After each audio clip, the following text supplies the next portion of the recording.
ओम नमः सिद्धेभ्यः। ओम नमः सिद्धेभ्यः। ओम नमः सिद्धेभ्यः। ओंकार बिंदु संयुक्तम नित्यं ध्यायन्ति योगिनः कामदं मोक्षदं चैव। ओंकाराय नमो नमः। मंगलम भगवान वीरो मंगलम गौतमो गणी मंगलम कुंद कुंदायो सर्वमंगल मांगल्यम सर्वकल्याणकारकम प्रधानां सर्वधर्माणां जैनं जयतु शासनम्। जैनं जयतु शासनम्। इस भवतरु का मोलिक जानहु मिथ्या आपो कर निर्मूल अब करिए मोक्ष करिए। जय बोलो देव शास्त्र गुरु की जय।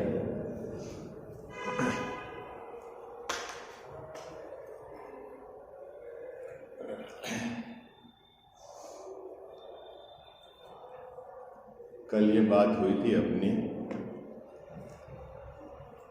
आत्मा में अनंत गुण हैं, उन गुणों में प्रदेश भेद नहीं है। आत्मा के प्रत्येक प्रदेश में अनंत गुण पाए जाते हैं। जहाँ तक संसार की बात चलती है,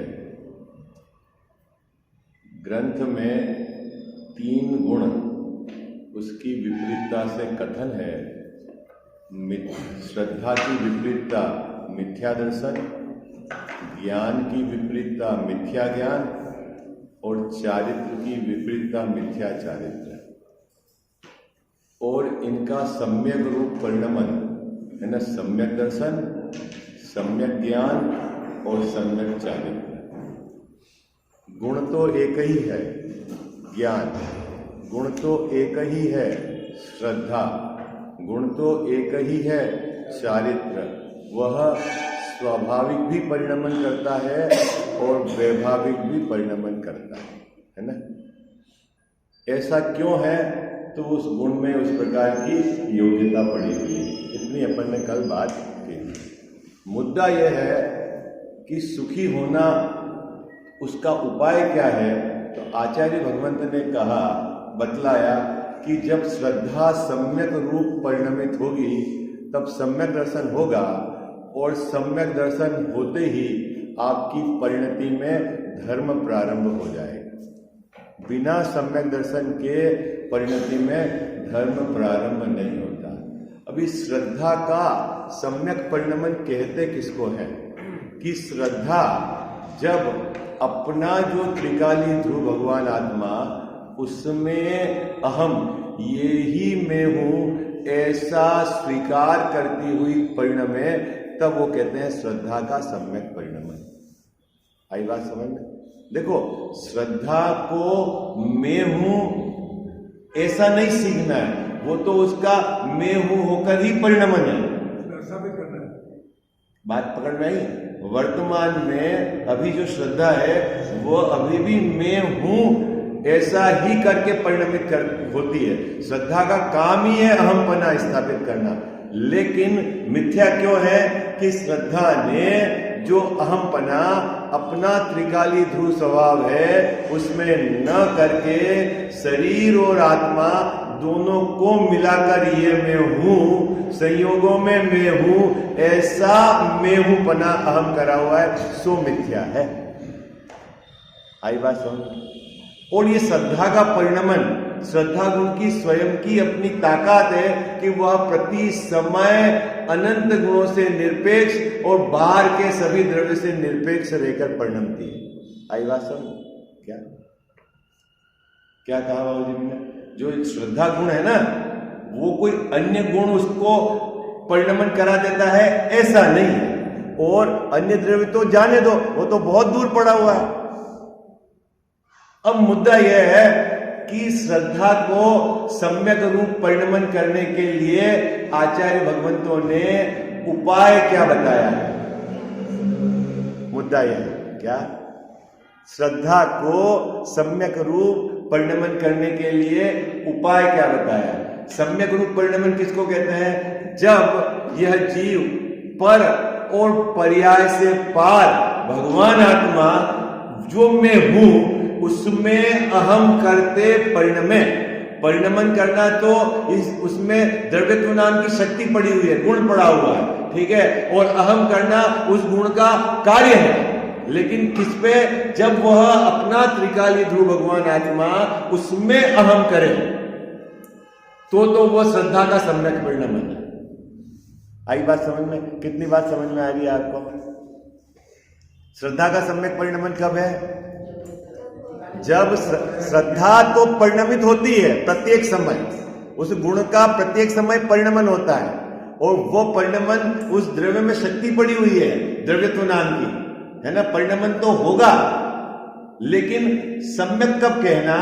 जब श्रद्धा अपना जो त्रिकाली ध्रुव भगवान कैसा पर और पर्याय से पार उसमें अहम करे। अहम करे मतलब ये ही मैं हूं ऐसा स्वीकार करते हुए परिणमे, तब वो कहलाता है सम्यक दर्शन। बात पकड़ में आ गई आपको? बात पकड़ में आ गई है ना। और जब तक सम्यक दर्शन नहीं है तब तक धर्म की शुरुआत नहीं है। अब गुण है ना, गुण तो निरपेक्ष है, एक गुण के कारण दूसरे गुण में नहीं, द्रव्य के कारण थोड़ी। प्रत्येक गुण का अपना परिणमन स्वतंत्र है, उसके अपने षटकारक से, एक एक पर्याय के स्वतंत्र षटकारक है। वो आचार्य देव ने क्या बताया वो बता रहा हूं ना मैं आपको। अभी तो आप उसकी इंटरनल एक्टिविटी समझिए। एक समय की पर्याय के षटकारक बिल्कुल जुदे हैं, बिल्कुल जुदे हैं, मतलब अन्य गुण की पर्याय इफेक्ट नहीं करती और उसी गुण की पूर्व पर्याय भी इफेक्ट नहीं करती। उस पर्याय का स्वतंत्र षटकारक है।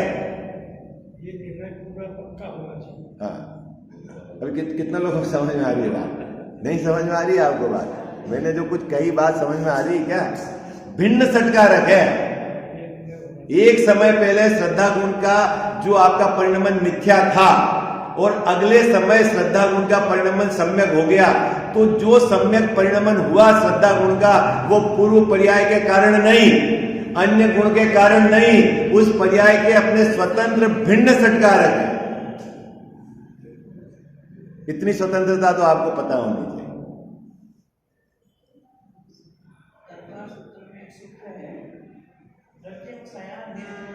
गुणा, हाँ,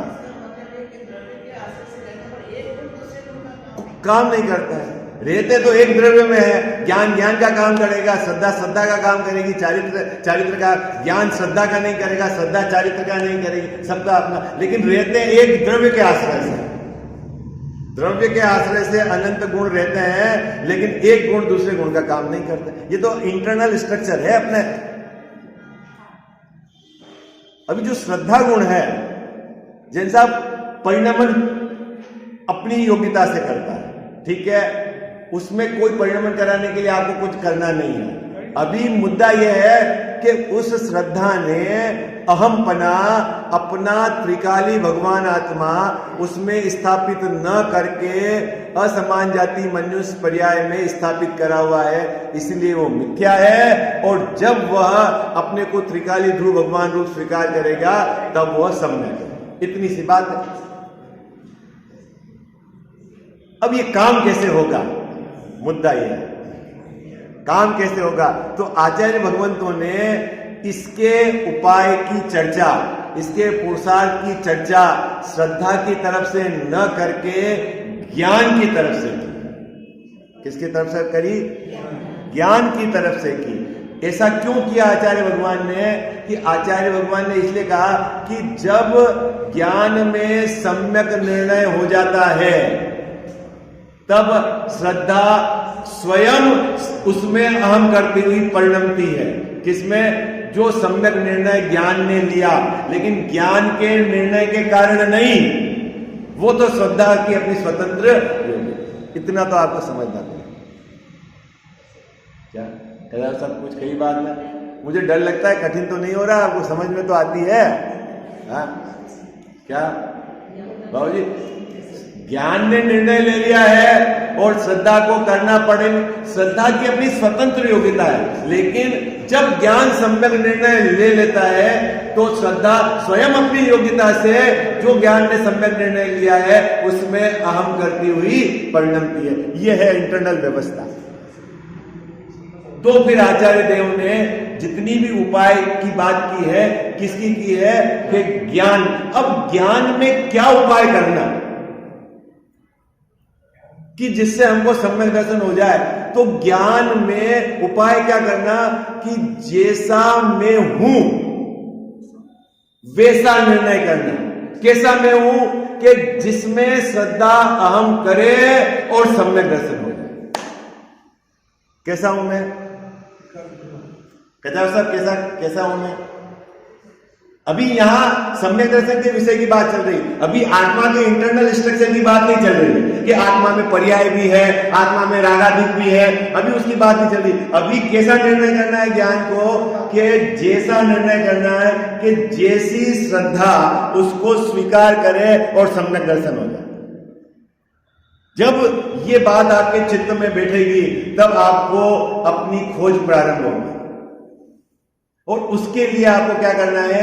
आगम का अभ्यास करना है या गुरु की देशना। अभी बहुत शांति से सुनना बात है ना। आगम के अभ्यास में भी आपका लक्ष्य क्या होना है? क्या लक्ष्य करना है? कि हमको वो चीज निर्णय करनी है जिसका आश्रय ले, यानी श्रद्धा जिसको मैं रूप स्वीकार करे और सम्यक दर्शन। शास्त्र का अभ्यास क्यों करना है बाबूजी? पंडित बनने के लिए, प्रवचनकार बनने के लिए, जगत में प्रसिद्धि के लिए, लोग अपने को धर्मात्मा के इसलिए हैं। किसके लिए शास्त्र का अभ्यास करना है? बोलो क्या? अपने को ज्ञान में ये निर्णय लेना है। कैसा निर्णय लेना है? कि मैं पर और पर्याय से पार। ये निर्णय लेने के लिए ही अब जीव कैसे करे? तो आचार्य देव कहते हैं कि अभी तेरे पास जो उपयोग है, तेरे को उपयोग यहां लगाना पड़ेगा। कहां लगाना पड़ेगा? शास्त्र के अभ्यास में उपयोग लगाना पड़ेगा। और जैसा उपयोग के साथ एक कमजोरी है कि उपयोग एक समय में एक ही जगह लगता है। अगर आप व्यापार में लगाओगे तो यहां नहीं लगेगा, यदि घूमने जाओगे 5 इंद्रिय के विषयों में लगाओगे तो यहां नहीं लगेगा। अब उपयोग को लगाना यहां है तो आपको वहां से हटाना पड़ेगा। क्या उपयोग भाई, उसकी लिमिटेशन है उपयोग की। वो तो अपन पढ़ के आए ना, एक समय में ज्ञानो उपयोग होगा या दर्शनो उपयोग होगा। ज्ञानो उपयोग में भी एक एक होगा, वो तो बहुत लंबा विषय है, मेरे को तो शॉर्ट में आपको समझाना है। अब जैसा हमारा उपयोग यहां नहीं लगता, अभी हमारे को कहीं घूमने जाना है तो 2 घंटे में मजा, कोई कहता सिनेमा में जाना है तो मजा आ जाता है 5 इंद्रिय के विषयों की चर्चा करनी है तो हमारा 9 घंटों उपयोग लगता है और शास्त्र अभ्यास में उपयोग नहीं लगता। तो ऐसा क्यों है? तो आचार्य देव कहते हैं कि अभी तो तेरे को भव की थाक नहीं लगी है और अभी तेरे को आत्म कल्याण के अंदर में रुचि नहीं जगी, आत्मा को जान, तो तेरी रुचि की कमजोरी है। जिसकी रुचि होगी उसका उपयोग भागेगा। किधर भागेगा? अब अपने को एक खोज करने कि अपने को संसार की थाक लगी कि नहीं लगी। भगवान के सामने तो बोल भव वन में जी भर घूम चुका, लेकिन तू थका कि नहीं थका? बोलता तो हूं मैं, थका के नहीं थका? कैसे पहचानेंगे बाबूजी थका के नहीं थका? तेरा रस कहां है पड़ा हुआ देख, जहां तेरा रस पड़ा होगा उपयोग में भागेगा। तेरी रुचि जहां पड़ी होगी उपयोग वहां भागेगा। बोल नहीं कह जा अब रुचि पलटे कैसे, एक और समस्या हो गई। उपयोग लगे कैसे, तो रुचि हो, रुचि पलटे कैसे, तो आपको पहले तो अपनी कीमत पता होनी चाहिए। जब तक आपको वैल्यू नहीं मालूम होगी तब तक रुचि नहीं पलटेगी। क्या चीज हूं मैं, ये आपको खबर नहीं है। अब उसको भी खबर करने के लिए आपको समझना पड़ेगा क्या चीज है। इसीलिए भैया जिन लोगों की रुचि कम है उनको 2-3 ट्रिक बताता हूं। एक तो बुद्धिपूर्वक आप बाहर से अपने उपयोग को समेट कर यहां लगा। ऐसा बुद्धिपूर्वक कैसे करें, नियम ले लो भाई। कमजोर लोग ऐसे ही करते हैं, क्या अजय साहब, जो कमजोर लोग ऐसे ही करते हैं। अब जिसका पढ़ने में ज्यादा मन नहीं लग रहा, रुचि होती तो वो तो कहीं भी बैठ के पढ़ ले, वो तो एक हो गई। अब जिसकी रुचि कम है तो उसको लिए क्या करते हैं, भाई ऊपर जाके पढ़, बंद रूम में, टीवी की आवाज नहीं, मोबाइल बाहर रख दे और टाइम फिक्स कर दे, 1 घंटा यहां से नहीं उठूंगा। तो बैठने से पढ़ाई नहीं होती है, ऊपर रूम में जाने से पढ़ाई नहीं होती है। लेकिन बाबूजी ये बुद्धिपूर्वक किए गए उपाय हैं। बात पकड़ में आई, क्या है। अब अपने को बुद्धिपूर्वक क्या उपाय करना है जैन साहब, अगर अपनी रुचि नहीं है, बस मैं यहां ही जाऊंगा, यहां नहीं जाऊंगा, मैं टीवी नहीं देखूंगा, मैं विकथा नहीं करूंगा, घर में भी अपना जितना है उतना, बाकी अपने को कोई लेना देना नहीं। नियम ले सकते हो आप, हर साहब कल टूट जाए, वो टूट जाए, वो मेरे जिम्मे रखना पा, अभी तो ले नियम। हाँ क्या कह जाओ, बहुत जीव ऐसे हैं साहब, नियम तो ले लूं लेकिन बुढ़ापे में क्या हुआ, अभी उस बुढ़ापे के डर में अभी वर्तमान में वहां से नहीं हटता है। जब वो हो जाएगा, जब देखा जाएगा बाबू जी। हाँ अभी तो हटो। हाँ अब उसका रस पड़ा हुआ है बाबू जी, वो बातें करता है इस तरह से। अभी अपनी कीमत देखो, जब तक भव की थार नहीं लगेगी तब तक मार्ग नहीं खोजा जाएगा। रस आपका वहां से बाहर से नहीं टूटेगा तब तक उपयोग इधर नहीं लगेगा। और जब आपने बाहर से निवृत्त हो गए और जब आपने स्वाध्याय करने लग गया, तब आपको एक बड़ा बढ़िया हिंट देता हूं, आप अपने लक्ष्य से भ्रमित मत हो जाना। आगम का अभ्यास करते हुए हमें क्या करना है, हमें द्रव्य स्वभाव का निर्णय करना है, हमें जानकारी एकत्रित नहीं करनी। क्या करना है अपने को हाँ, वो कैसा मैं हूं उसकी खोज करने के लिए मैं स्वाध्याय कर रहा हूं। मैं मंदिर क्यों आ रहा हूं, मेरा उत्साह बढ़े पंचपरमेष्ठी भगवंतों को देखकर, मेरे वैराग्य में वृद्धि हो, इसलिए आया मंदिर आ रहा हूं। नई दुकान खोलने के लिए नहीं, भोजन की परमिशन के लिए नहीं, काहे के लिए आ रहा हूं मंदिर वाले। हाँ मेरा जो लक्ष्य है क्या, कि मैं जो द्रव्य स्वभाव ने त्रिकाली ध्रुव भगवान आत्मा जो पर संयोगों से, शरीर से, कर्म से, रागादिक से भिन्न है, उसका निर्णय करने के लिए अभ्यास कर रहा हूं। इसमें 7 तत्व आ गए, इसमें वो अहम मम कर्तृत्व और भोक्तत्व बुद्धि, वो सब इसकी विपरीतता निकलेगी। ये है इतना छोटा सा सब्जेक्ट है। क्या शास्त्र का अभ्यास करने के लिए कर रहे हैं जैसे आप, शाम को हमको बोलना है सभा में, आधा घंटा उन्होंने बोल दिया तो हम, भैया वो उसके लिए नहीं है। अब क्या करना है, अपने उपयोग को कहां लगाना है, आगम के अभ्यास में। जिनका उपयोग कमजोर है वो नियम लेके लगा दे, घबराना नहीं। भाई मैं 4 घंटे स्वाध्याय करूंगा, ठीक है, किसी से बात नहीं करूंगा। जो आप बुद्धिपूर्वक उपाय कर सकते हो, नींद आती है कम भोजन करो, आपको ऐसा लगता है कि लोग परेशान करते हैं, एकांत में चले जाओ। जिनके घर में सदस्य ज्यादा है, डिस्टर्बेंस ज्यादा है, मंदिर बना रखा है 3 मंजिल का, लेकिन करो तो सही है। मन नहीं लगे तो अब उसका क्या करना, इसका मतलब है अभी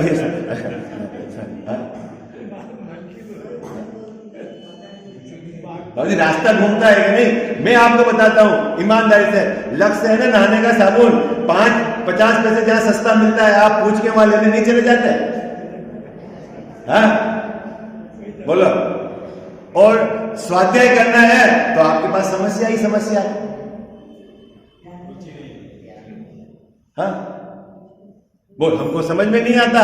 कोई बोलेगा ये इतने उपलब्ध साधन है, शास्त्र उपलब्ध है, ज्ञानी विद्वानों के प्रवचन उपलब्ध है, और आपके पास मतलब इस प्रकार के आजीविका का योग है कि आप सबके पास मोबाइल है? लेकिन फिर भी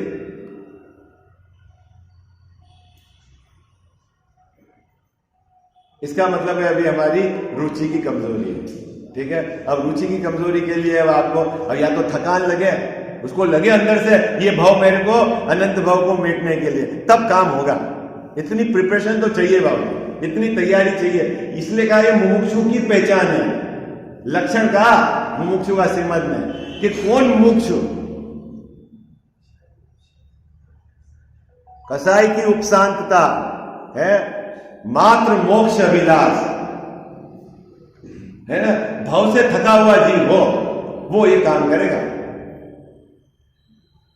लेकिन अभी जो जीव का उपयोग यहां लगता है उसको भी ये सावधानी रखनी है कि मैं शास्त्र का अभ्यास किस लिए कर रहा हूं। मुद्दा ये है।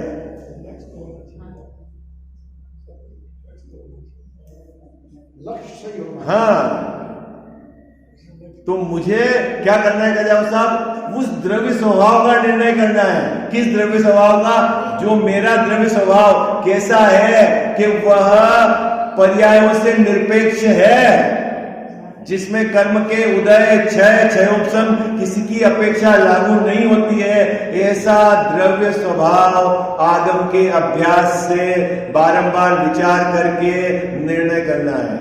7 तत्व के संबंध में यथार्थ निर्णय करना है।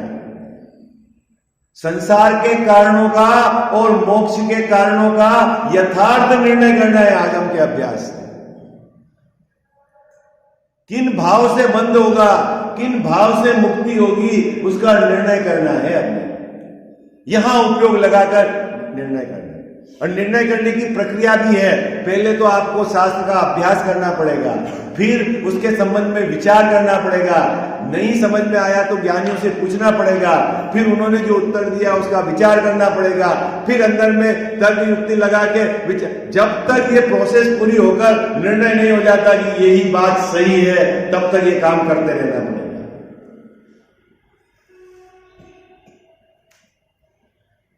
समझ? क्या काम करना है अभी हमको धर्म प्रकट करने के लिए? क्या करना है? है ना, काम थोड़ा है? ये है मुद्दे वाली बात। जब बाबूजी ये निर्णय हो जाएगा, आपका निर्णय हो जाएगा क्या कि मैं एक ज्ञायक अनादि अनंत पर से निरपेक्ष ध्रुव तत्व हूं, और ये जो शुभ अशुभ भाव, दयादान के भाव, ये मुझसे भिन्न है एक बात, और नहीं मैं उनका करता हूं। चारों मिथ्या बुद्धि मिटनी चाहिए, तब तक अपने को अभ्यास करना है। सरल है। अब मैंने टूके में कह दी बात आपको, है ना। अब विस्तार है तो जब जब जैसा जैसा विषय आएगा विस्तार। जब सम्यक निर्णय हो जाएगा जैसा, तो श्रद्धा अहम करती है अपने, और जैसे श्रद्धा ने अपने द्रव्य का आश्रय लिया वो श्रद्धा का सम्यकपना है। जिस समय ज्ञान ने सम्यक निर्णय लिया, श्रद्धा ने अपने द्रव्य को में अहम किया, उसी समय चारित्र गुण में एक वीतराग धारा अनंतानुबंधी कसाय के अभाव रूप चालू हो जाती है। ऐसी तीनों एक्टिविटी एक साथ चालू हो जाती है। ज्ञान आपका सम्यक हो गया, श्रद्धा आपकी सम्यक हो गई, और अब जो चारित्र गुण है उस चारित्र गुण की क्या विशेषता है कि उसमें एक समय में चारित्र गुण के एक भाव में कुछ अविभागी प्रतिच्छेद क्या है, वीतराग रूप भी परिणमित होते हैं और राग रूप भी रहते हैं। श्रद्धा तो पूरी की पूरी एक साथ सम्यक हो जाती है, लेकिन चारित्र गुण के अंदर जो उसकी उस गुण की ही स्वयं की ऐसी योग्यता पड़ी हुई है कि वो क्या है बाबूजी कि धीरे धीरे कुछ अंश में वीतरागता चलती है और कुछ अंश में राग चलती है। दोनों सम्यक हो जाते हैं, दोनों सम्यक हो गए तभी चलेगा। एक साथ श्रद्धा सम्यक हुई, ज्ञान पे सम्यक पन्ने का मोहर लग जाती है, और चारित्र गुण के अंदर अनंतानुबंधी का अभाव होकर क्या होती है, वहां उस कसाय के अभाव रूप में शांति की धारा चलती है। ये वितरकता और सरलता जिनको अंतर्मुख में केवल ज्ञान होता था उनके तो नहीं चलती होगी ना। किनके? जिनको अंतर्मुख में केवल ज्ञान होता था। अरे आप समझे नहीं बात को, मैं आ रहा हूं उस विषय पे पूरा। अभी तो है 5 कि अभी अपन जहां पहुंचेंगे तब मैं आपको बताऊंगा कि भाई कैसे वह शुद्धि की वृद्धि होती है। ठीक है, अभी अपन वहां पहुंचेंगे तब आपको वहां मुझे याद दिलाने इस प्रश्न का उत्तर दूंगा कि अंतर्मुख में केवल ज्ञान होता है तो कैसे होती है। अभी क्या बात पकड़ में आई आपको? अभी सबसे पहले अपन को क्या करना है, जो अपना उपयोग है उसको क्या करना है बाबू जी, छाया समय जो उपयोग है उसको कहाँ, आगम के अभ्यास में लेना। बाहर के क्या चीज, एक तो भाव की धार लगी हो, आत्म कल्याण की भावना हो, और आगम के अभ्यास में आपका लक्ष्य गोल बिल्कुल परफेक्ट होना चाहिए। इतनी सावधानी पूर्वक आपको अभ्यास करना है। जब आप अभ्यास करेंगे, चिंतन करके निर्णय तक पहुंचेंगे, जब सम्यक निर्णय हुआ, श्रद्धा में अहम बना, अपना त्रिकाली भगवान आत्मा पे करती हुई परिणमित हुई, तब चारित्र गुण के अंदर अनंतानुबंधी का अभाव हो गया। इसको बोलते हैं धर्म प्रकट हो गया। अभी श्रद्धा गुण पूरा का पूरा परफेक्ट रहता है, क्योंकि श्रद्धा गुण में कुछ अविभाज्य प्रतिच्छेद सम्यक रहते हैं, कुछ मिथ्या होते हैं, ऐसा नहीं होता। क्योंकि श्रद्धा का काम अहम करना, और अहम एक ऐसी चीज है कि इसमें ये भी मैं हूं, ये भी मैं हूं, ऐसा नहीं होता। आई बात? मैं यही हूं। इसलिए श्रद्धा के अंदर तो जो सम्यक बना है, लेकिन चारित्र गुण के अंदर, उस गुण के अंदर ही ऐसी योग्यता पड़ी हुई है कि उसके अंदर कुछ अंश में विकरालता चालू होती है और कुछ अंश में राग धारा चालू रहती है, और वो एक समय में, एक पर्याय में है। पर्याय एक है ना, उसमें कुछ अविभाज्य प्रतिच्छेद वीतराग रूप है और कुछ सराग रूप। इतनी बात आपको समझनी। ज्ञान तो वैसे ज्ञान में मिथ्या कुछ नहीं होता, ज्ञान को मिथ्या श्रद्धा के आधार से आरोपित करते हैं।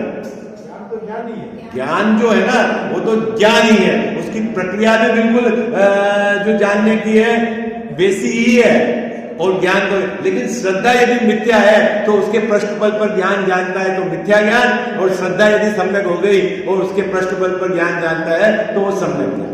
आई बात? लब्धि यानी कंटिन्यूस चलना, और उपयोग मतलब स्वपर को ग्रहण करना, वो अलग विषय है, वो बाद में बताऊंगा। अभी यहां तक बात पकड़ में आ गई आपको? ठीक है, अभी मुद्दा क्या है जैन साहब, अपने को यहां संवर तत्व की भूल निकालनी है। यहां जो टोडरमल साहब ने 7वें अधिकार के अंदर दिया कि संवर तत्व की भूल, संवर तत्व की भूल में जैन मिथ्या दृष्टि क्या मानता है कि जो व्रत के भाव हैं वह शुभाश्रव उससे संवर होता है। क्या मानता है? क्या मानता है? जो व्रत के भाव है बाबूजी, है ना, पाप से एक देश बच्चा, वो जो मेरे भाव हैं उससे क्या होता है? संवर होता है। और ये भूल इसलिए निकालनी है कि जब तक 7 तत्व की भूल आपके बनी रहेगी तब तक मिथ्या दर्शन बना रहेगा। तो भूल क्या है कि जिस भाव से पुण्य बंद हो रहा है उसने उस भाव से संवर माना। भूल क्या है? जैन मिथ्या दृष्टि की भूल क्या है? जिस भाव से पुण्य बंद हो रहा है, किस भाव से पुण्य बंद हो रहा है? देखो, आप हिंसा करोगे तो पाप का बंद होगा कि नहीं होगा? जीव को मारने का जो भाव है उससे पाप का बंद होगा कि नहीं होगा? होगा ना। तो जीव को बचाने के भाव से क्या होगा? पुण्य का बंद होगा। अब इसने जीव को बचाने के भाव से संवर माना है, यह इसकी भूल है। बात पकड़ मारी के जा सकते? कितनी सरल बात है, अभी तक कजावा साहब भी समझ ही नहीं आ रहा भाई। एक परिणाम पाप का, एक परिणाम पुण्य का। अब पुण्य के परिणाम को आप पुण्य भी बंधे और पुण्य के परिणाम से संवर भी हो, ऐसा नहीं होता। तो अपना भी प्रश्न खड़ा है, तो फिर संवर कैसे होता है? तो अपन ने बता दी कि साहब वीतरागता से होता है। अब संवर की वृद्धि कैसे होती है वो तो अपन, वो प्रश्न तो अपना खड़ा है, उसको तो अपन अभी मैं देखो चारित्र गुण के अंदर बताता हूं अपन यहाँ पर, फिर अपन संवर की वृद्धि को समझेंगे। बहुत बड़ी भूल ये चली आ रही है। एक ये चारित्र गुण लिया है मैंने, है ना, आपकी समझाने के लिए मैं जो भी चित्र बना रहा हूँ आप ऐसे चित्र मत बना लेना, द्रव्य स्वभाव यहाँ, पर्याय स्वभाव यहाँ। ऐसा एक बार राजकोट में 94 में हो गया, किसी को समझाने लगे तो ये आत्मा यहाँ पड़ा है, गुण यहाँ पड़ा है, ऐसा नहीं, ये तुम्हें समझाने के लिए हो, द्रव्य स्वभाव भी वही का वही है, पर्याय स्वभाव भी वही का वही, ऐसा कोई भेद नहीं है ना। अभी तो समझाने के लिए बता रहा हूँ, ये चारित्र गुण है। और ठीक है, चारित्र गुण के अंदर मान लो अभी अपन दो चौकड़ी कसाई की बात करते हैं, है ना, पंचम गुण स्थानवती, इतने तो अविभागी प्रतिच्छेद आपके क्या वो वीतराग, और इतने अंश में आपके राग विद्यमान है। ये एक समय की पर्याय क्या दिया, ये क्या है, एक समय की पर्याय में अंश में वीतरागता है और इस अंश कुछ अंश में राग। ठीक, ऐसा क्यों है जैसा, अब ऐसा क्यों है ये प्रश्न मत, इस गुण की ऐसी योग्यता है। ये एक साथ परफेक्ट श्रद्धा तो या तो मिथ्या रहेगी या सम्यक रहेगी, लेकिन चारित्र गुण में क्रमशः शुद्धि की वृद्धि होती है ना, ये इस गुण की अपनी विशेषता है। आई बात समझ, ठीक है। अब जो भी धर्म प्रकट होगा वो चारित्र गुण के अंदर प्रकट होगा, ठीक है ना। अपन जो धर्म है ना, चारित्र गुण की निर्मल पर्याय, उसमें क्षमा, मार्दव, आर्जव, सत्य, सोच, संयम, तप, त्याग, ये सब धर्म है ना। वो कसाय जो है, अभी दो चौकड़ी कसाय का अभाव हुआ, इतनी तो वीतरागता है, और दो चौकड़ी का कसाय का सद्भाव है, इतना राग है। ओके, अब अपन समझ रहे हैं कि राग में क्या करता है और वीतरागता में क्या करता है। जी, राग में क्या करता है और अब ये राग में क्या करता है, जिन्हें भगवान की पूजा करता है, ठीक है, दान देता है, व्रतों को पालन करता है, ठीक है, तीर्थ यात्रा करता है, और जिस प्रकार का इसका वो एक प्रतिमा उसने अंगीकार की है, उस प्रकार के नियमों का वो पालन करता है। ये सब एक्टिविटी क्या है बाबू जी, काय की एक्टिविटी है, ये सब राग में होने वाली एक्टिविटी है। नहीं, अभी तो पंचम गुण स्थान वाला है, अनुव्रत की बात करते हैं। और महाव्रत में तो आप यहाँ तीन चौकड़ी कसाय का अभाव कर लो, महाव्रत करना हो तो आपको अगर वो सरल पड़ता है तो महाव्रत कर देता हूँ, कोई दिक्कत नहीं। ये यहाँ तीन चौकड़ी कसाय का अभाव हो गया, ठीक है। अब तीन चौकड़ी कसाय के अभाव में यहाँ पर 28 मूल गुण का पालन होता है। शास्त्र लिखते हैं, उपदेश देते हैं, दीक्षा देते हैं, आहार विहार करते हैं, वाह, ये सब एक्टिविटी ये संजलन कसाय के उदय में होती है। इसमें भी कोई टेंशन वाली बात नहीं। अभी अपने को श्रद्धा की विपरीतता क्या है ये समझ। इस जैन मिथ्या दृष्टि ने जिस संजलन कसाय के उदय में जो भाव होते हैं उसको संवर मान लिया, बस इतनी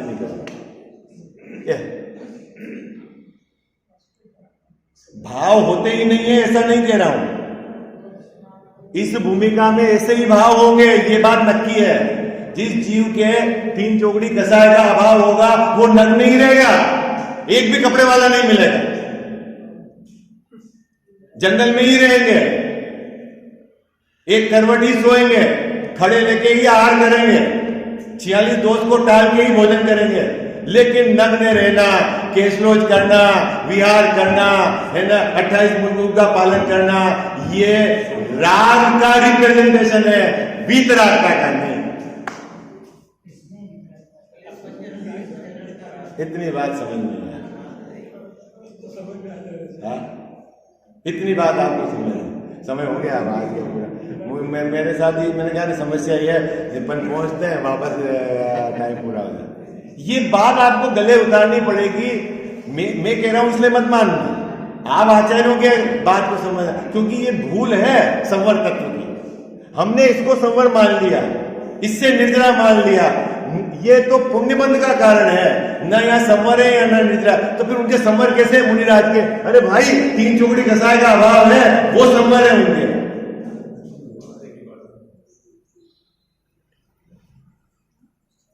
बात पकड़ में आ रही है आपको? अब अपना प्रश्न है, तो फिर इस संवर की वृद्धि के मतलब शुद्धि की वृद्धि कैसे होती है? एक भूल और है, इसको हमने संवर माना, और दूसरी भूल क्या है? इससे शुद्धि की वृद्धि होगी ऐसा माना। मैं व्रत करूंगा तो मेरे शुद्धि की वृद्धि होगी, मैं ये करूंगा तो, अरे भाई जो स्वयं राग है वो वीतरागता का कारण कैसे हो सकता है? कितने लोगों को समझ में आ रही बात? भाई जो स्वयं राग है, जिससे बंद हो रहा है, उससे शुद्धि की वृद्धि कैसे हो जाएगी? तो फिर साहब शुद्धि की वृद्धि कैसे होती है ये समझा, वो अपन कल समझेंगे। आई बात, यहां तक तो बात पकड़ में आ गई आपको? अरे हाँ जी या ना जी, क्या आप मनोरंजन के लिए तो नहीं आते हो? अब कल अपन चर्चा करेंगे इसे कैसे वृद्धि हो। साची तो गंगा ये वीतराग वाणी, अविच्छिन्न धारा निज धर्म की कहानी। जामे अति ही विमल अगाध ज्ञान प्राणी, जहाँ नहीं संशयादि पंक की निशानी। साची तो गंगा ये वीतराग वाणी, अविच्छिन्न धारा निज धर्म की कहानी। सप्तभंग जहाँ तरंग उछलत सुखदानी, संत चित मृणाल वृंद रमे नित्य ज्ञानी।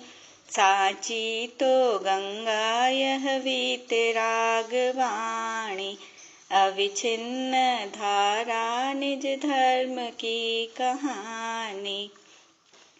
जाके अवगाहन ते शुद्ध होए प्राणी, भाग चंद निहचे घट माहिया प्रमाणी।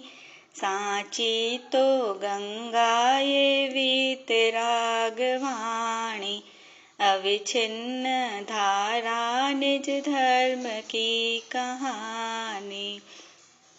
जा वाणी के ज्ञान ते सूझे लोकालोक, सो वाणी मस्तक चढ़ो सदा देत हूँ धोख।